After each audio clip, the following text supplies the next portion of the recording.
bonsoir. Merci de suivre ce magazine d'entretien sur votre télévision. On va essentiellement évoquer les questions d'actualité. On va évoquer bien entendu cette récente tournée qui a été effectuée par certains cadres du FCC dans la province, dans l'ex-province du Katanga. Également cette autre tournée avec les 4 gouverneurs issus de l'espace Katanga. Une déclaration qui avait été faite par les jeunes de cette ex-province, tous autour de Francine Muyumba, qui est également notable de la province. On va également faire une évaluation du processus électoral, mais aussi cette rencontre entre les opposants qui se tient d'ailleurs à Bruxelles. Nous ferons également, à la queue de ce magazine, un état des lieux où le fonctionnement du parti Les Fédéralistes. Puisqu'on parle du fédéraliste, nous avons sur ce plateau le responsable de la jeunesse en province, Monsieur Junior Kibawa. Bienvenue. Merci beaucoup à Monsieur José et bonsoir à tous les téléspectateurs. Voilà, c'est bien lui, notre invité de ce magazine. On va justement commencer par la première question de ce Junior. On a senti, après la désignation de Emmanuel Ramazani Chandari, une vague d'acteurs politiques du FCC venant de Kinshasa à Lubumbashi. Eh bien, comment on peut expliquer toute cette série de tournées envisagées ou qui avaient été initiées dans l'ex-province du Katanga? Merci beaucoup à M. José pour la question. Juste après la désignation de son Excellence Emmanuel Ramazani Chandari comme candidat à la présidentielle pour le camp du FCC, il y a eu descente de certaines autorités du FCC, pas seulement dans le Katanga, et également dans d'autres provinces de la RDC. Tout ça, c'est pour aller présenter le candidat du FCC, le candidat du peuple, à cette population de l'ex-Katanga, ainsi qu'à l'ensemble de la RDC. Donc voilà les motifs qu'il y a, voilà pourquoi ils sont venus, ils ont été motivés par cette descente, pour enfin présenter le candidat du FCC. Pourquoi cette précipitation? Vous pensez que le Katanga ne l'accepterait pas, ou c'est simplement le fait de prendre une avance? Non, c'est ce que peut-être certaines personnes peuvent le penser. Le candidat du FCC, Emmanuel Ramazani Chandari, est bel et bien accepté par la population katangaise. Voilà pourquoi partout ils sont passés, partout ces cadres sont passés, parce que nous parlons de l'ex-Katanga. Voilà. Ils ont été accueillis chaleureusement et le candidat du FCC a été accepté par la plupart des sympathisants qui sont venus, la plupart des Congolais de l'ex-Katanga, qui ont accepté ce candidat qui est le candidat du peuple. Donc pour vous, il n'y a pas eu résistance avec il n'y a pas résistance, la Fondation katangaise, les autres mouvements associatifs qui avaient été consultés à propos? Moi je crois que ces associations, ce sont des associations d'abord politiques, mais au sein desquelles certaines personnes mal intentionnées, ont voulu instrumentaliser ces associations qui sont apolitiques. Donc il y a toutes les tendances il y a toutes les tendances dans ces associations-là. Il y a les tendances de l'opposition et les tendances de la majorité. Donc personne n'a le monopole de dire que telle association est pour telle ou telle autre tendance. Voilà pourquoi, voilà la conséquence de toutes ces déclarations, parce qu'il y a eu la première déclaration de certains individus instrumentalisés par certaines autorités. Pour être clair, donc, ces associations disaient qu'il faut que le dauphin soit du Katanga, impérativement. Je crois que c'est mal comprendre le pays. Et que le pays s'appelle la RDC, c'est la République démocratique du Congo. Et lorsqu'on parle de la République démocratique du Congo, il n'y a pas seulement l'ex-Katanga qui compose ce grand pays, ce géant de l'Afrique. Donc ce sont des personnes mal intentionnées qui sont venues instrumentaliser certaines personnes au sein de ces associations qui sont pour autant apolitiques, mais qui ont été instrumentalisées par certains individus pour leur fin. Voilà pourquoi il y a toutes ces déclarations-là. Et ces déclarations ont été également suivies d'une autre déclaration. Vous-même, vous avez été là avec les jeunes de l'ex-Katanga, il y a eu le ministre, toutes les catégories pratiquement des jeunes qui se sont retrouvés autour de Francine Muyumba, qui est également notable de l'ex-Katanga, pour soutenir le chef de l'État, mais également le dauphin représenté. Vous aviez senti un malaise ou un danger? Voilà pourquoi j'ai dit qu'auparavant qu'il y avait des personnes mal intentionnées. Il y a des gens qui ne comprennent pas ce que c'est apparemment la RDC. Le Katanga, l'ex-Katanga n'est pas un pays, c'est une province de la RDC. Et le chef de l'État dit l'association, cette association, voilà, même ces associations-là qui s'appellent de la jeunesse katangaise et autres, il y a toutes les tendances, ce sont des associations politiques. Il n'y a personne qui a le monopole de dire que cette association appartient à telle tendance ou telle autre. Non, voilà pourquoi les conséquences, c'est que j'ai dit tout à l'heure là, les conséquences qui s'en découlent, ce sont les déclarations qui se sont multipliées. D'un côté, ceux qui se réclament de l'opposition ont fait leurs déclarations, et de l'autre côté, nous, de la majorité, nous avons aussi fait notre déclaration pour infirmer ce qu'eux ont dit, parce que ça n'engage pas. La déclaration qu'ils ont faite n'engageait pas la population katangaise ou la jeunesse katangaise, ça n'engageait que ces et vous, en tant que jeune, voilà pourquoi ils ont été...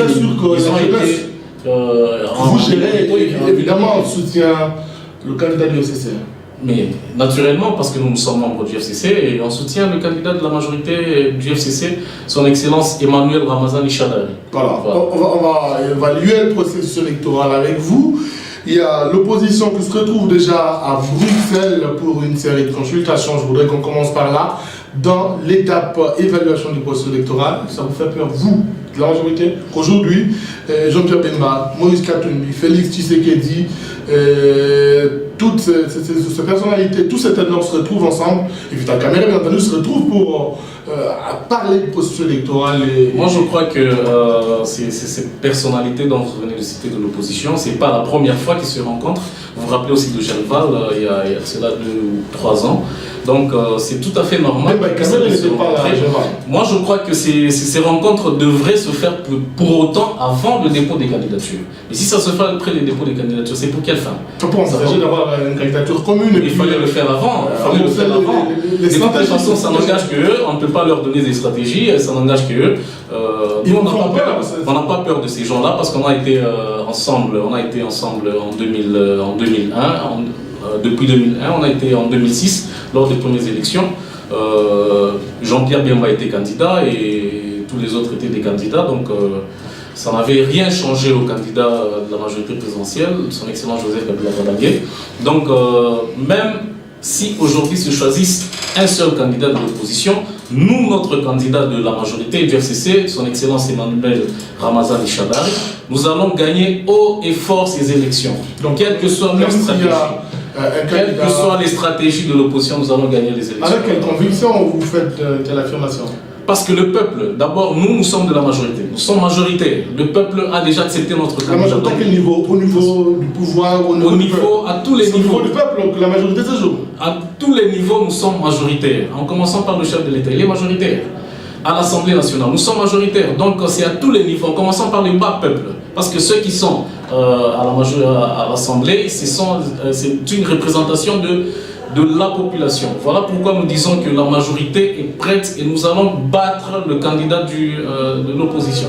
Qui qu'il soit, que ce soit Kamerhe, qui qu'il soit, nous allons le battre aux élections. Félix Tshisekedi et consorts. Alors, avant même ces élections, les conditionnalités de l'opposition se sont accentuées. Je commence par la première des choses, la machine à voter. On en a parlé plusieurs fois, mais l'opposition ne lâche pas. Elle veut les élections avec un système manuel. Moi, je crois que dans notre pays, il y a cette habitude-là d'aller de transition en transition. Les opposants savent bien que sans cette machine à voter, il n'y aura pas moyen d'organiser les élections. Or, on a expliqué noir sur blanc à tous les Congolais, et même les opposants, ils le savent, que cette machine à voter, ce n'est pas seulement une machine à voter, c'est aussi une machine à imprimer. Parce que quand vous votez, vous allez imprimer, vous êtes capable de faire le comptage manuel juste après les élections, donc juste après que les gens aient voté. Donc là, c'est un faux fuyant. Ils ont peur d'aller aux élections et ils sont habitués à ce partage de pouvoir de transition en transition. Mais nous, du côté du FCC, nous disons non, nous allons aller aux élections ce 23 décembre et conformément au calendrier de la CENI. À moins que la CENI puisse se décider autrement parce que c'est elle qui est l'organe. Pourquoi n'est pas envisagé un consensus? Pourquoi n'est pas envisagé un consensus à propos? Je crois que le consensus peut s'organiser, mais pas avec les gens de la majorité du FCC. Le consensus peut s'organiser via la CENI, parce que c'est elle qui a prévu son calendrier et c'est elle qui prévoit les élections. C'est pas la majorité qui organise les élections ou l'opposition, c'est la CENI qui organise les élections. Et c'est dans ce cadre que la conférence épiscopale nationale du Congo, la CENCO, est allée rencontrer le président de la SADC, Edgar Lungu, le président de la Zambie, où la CENCO a présenté son inquiétude sur le processus actuel en République démocratique du Congo. Je crois que ce n'est pas la première fois que cette fameuse CENCO puisse mener des actions pareilles. Le chef de l'État a confié une mission à cette CENCO, la CENCO qui a échoué lamentablement la mission. Parce que la mission de la CENCO était d'arriver jusqu'aux élections. Et la CENCO a échoué et l'a délibérément laissé. Elle a quand même permis au pays d'avoir l'accord de la Saint-Sylvestre. Il y a eu l'accord, bien sûr, mais cet accord qui n'a pas été... dont la CENCO n'a pas abouti jusqu'à la fin avec cet accord. Donc c'est tout à fait... on comprend que cette CENCO est toujours... La CENCO chez Edgar Lungu, ça vous dit quoi vous en tant que majorité?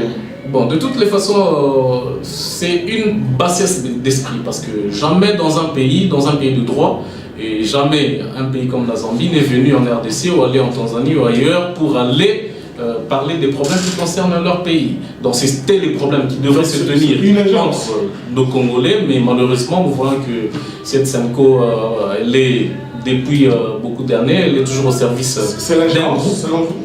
d'un groupe. La CENCO a toujours été du côté du groupe de l'opposition. Donc ça ne change rien, il y aura élection et nous allons aller aux élections avec la machine à voter.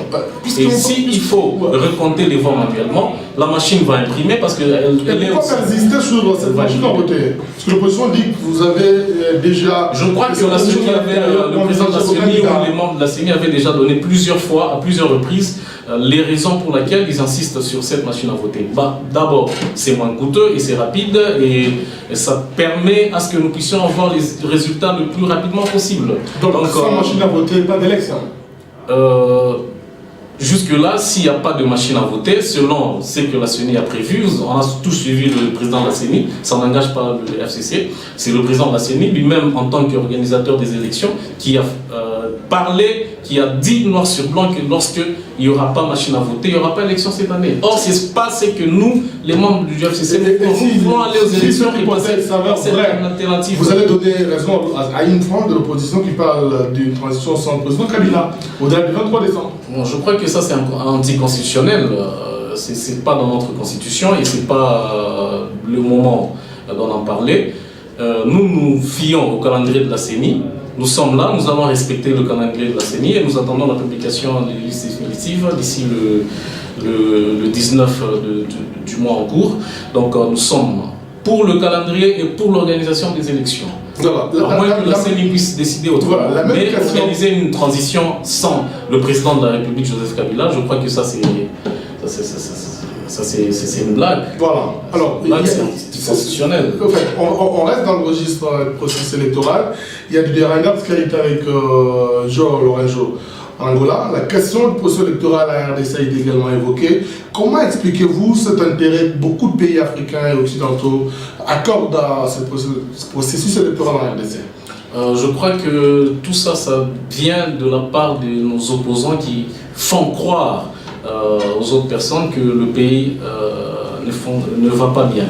Donc nous sommes là, la CENI est là, elle est en train de travailler là-dessus, et elle a mis son calendrier électoral, et tout le monde veut avoir ses intérêts au sein de notre pays. Donc c'est ce qui cause cette ingérence de certains pays à s'intéresser beaucoup plus de notre pays. Et aussi un autre aspect, c'est parce que nos occidentaux veulent toujours avoir la même mise sur la RDC. Voilà. C'est pour cette raison que le peuple doit être éveillé. Ces gens-là, ils veulent pas le bien-être du peuple, mais plutôt leur intérêt personnel. Voilà. Il y a un autre problème de finances. Vous croyez que la RDC est capable de se suffire seule en finançant ces élections? Je crois qu'en 2011, la RDC a organisé seule les élections. La fameuse communauté internationale a promis les moyens qui ne sont pas venus. Nous avons organisé seuls les élections et nous devons avoir cette culture, cette habitude d'organiser seuls les élections. Et le gouvernement de la RDC a décidé d'organiser seul les élections. Quoi de plus normal? C'est ça même l'indépendance. Nous devons être indépendants sur tous les plans. Voilà. On va aller dans la dernière partie pour parler de les fédéralistes, votre parti politique, son état de santé actuellement. En tout cas, le parti se porte à merveille. Vous avez vu dernièrement les images qui se sont passées et la population mouchoise s'est appropriée de ce parti qui est un parti national cher au président national, Maître Roger Lossala, et à l'interfédéral en province, son excellence Jean Kalenga. Donc le parti se porte à merveille et nous continuons et on fait encore un appel à tous les jeunes qui veulent l'épanouissement de la jeunesse de venir adhérer massivement. Et lui-même, l'interfédéral, nous l'avons vu avec vous à l'intérieur du Haut-Katanga. C'était pour quelle finalité? C'était juste pour la sensibilisation de la population. C'était l'émission dont vous avez parlé certainement, de la descente des autorités pour la présentation de notre candidat qui est Emmanuel Ramazani Shadari à la présidentielle. Donc voilà le but de descente de plusieurs autorités, dont l'excellence Jean Kalenga en province, à l'intérieur de la province plutôt. C'était dans ce sens de la présentation du candidat du FCC.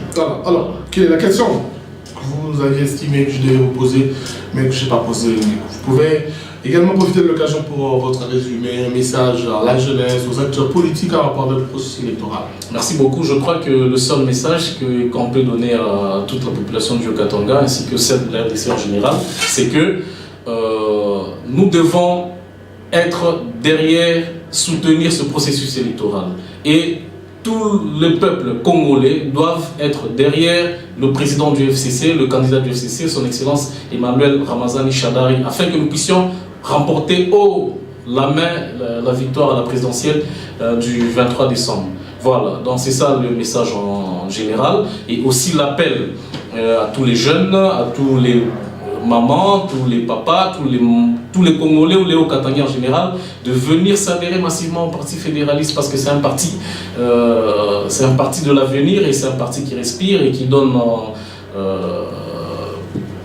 un parti démocratique, là où tout le monde peut se retrouver selon les niveaux qu'il a. Donc, voilà pourquoi nous demandons à ce que tout le monde vienne adhérer au parti. Merci M. Junior Kibara. Je rappelle que vous êtes président de la jeunesse de ce parti politique, les fédéralistes en province. Merci d'avoir accepté notre invitation. Merci, c'est moi qui vous remercie. Ce magazine d'entretien se referme à tous, à chacun. Merci de l'avoir suivi. L'on se retrouve la prochaine fois avec le même réel plaisir de vous servir. Au revoir. Merci. Okay.